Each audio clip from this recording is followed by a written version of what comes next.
बोलिए अयोध्यानाथ की जय, बोलिए हनुमान जी महाराज की जय, बोलिए गौ माता की जय। प्रेमी बंधु और सखा,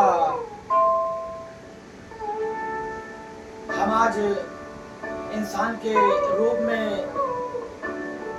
देवता भी तरसते हैं इस रूप को पाने के लिए। इंसानी चोला परमात्मा ने हमको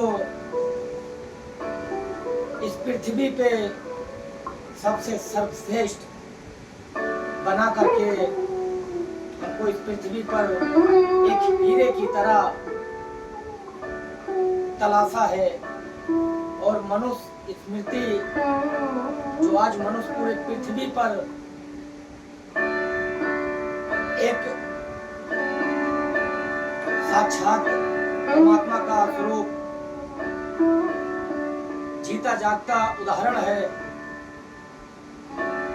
कि मनुष्य के अधीन जितने भी पृथ्वी पे जीव जंतु हैं वो सभी मनुष्य के अधीन हैं, क्योंकि मनुष्य जैसी काया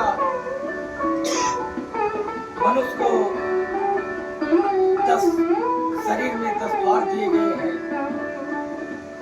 और सुंदर सुंदर हाथ दिए गए हैं, सुंदर सुंदर पैर दिए गए हैं और पूरे ब्रह्मांड को हर चीज को समझ लेने की क्षमता दी है। और परमात्मा ने इस पृथ्वी पे मनुष्य के अधीन क्या क्या नहीं किया।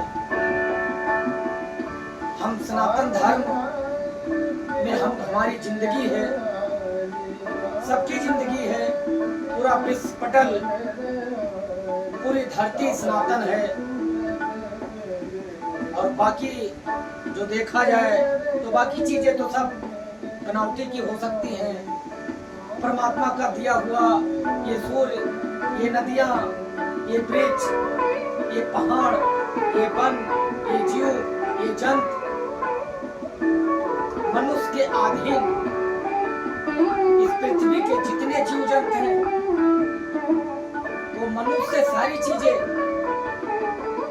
इसीलिए परमात्मा ने मनुष्य को बनाया कि जितने भी जीव जंतु इस पृथ्वी पे हैं वो मनुष्य के अधीन है।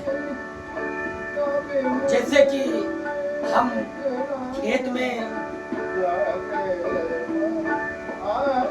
धरती माँ हम जो चाहें अनाज के स्वरूप में और भी अनेक अनेक पदार्थ और औषधि माँ धरती से हमें प्राप्त होता है। और सनातन धर्म में प्रथम हम अनाज बीज को हम खेत में डालते हैं,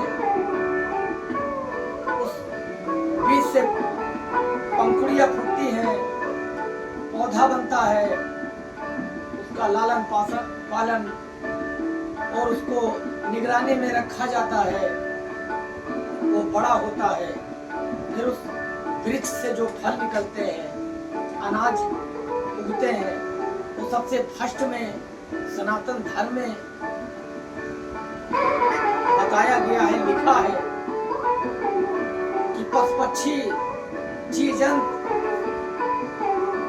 उस अनाज से फर्स्ट में इंसान के घर पे जो बोता है, जो काटता है, जो उसका पालन पोषण किया, सनातन धर्म का यही उल्लेख है।